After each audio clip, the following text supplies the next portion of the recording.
करे था, हम भूले वाली चीज है।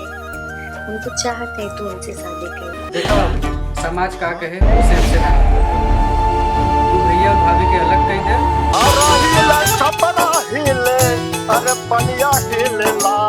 आप जुगाड़, हाँ आप तो जुगाड़ हो भाई करे। एक बात कही सजनी, गठियाल गठरिया में।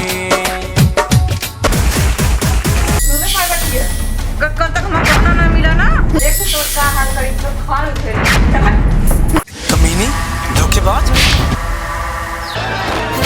प्यार प्यार हम कबो तो से जिंदगी नहीं करे रहे हैं। सुन, अब तो पोल खुल गई बया, अगर यहर दिखाएंगे काट के ना फेंक दे।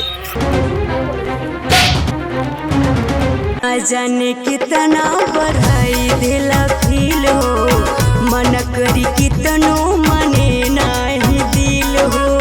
बाबूजी बाबूजी आप ही समझाओ ना सबकी, अपने साथ ऐसे ना करे बाबूजी।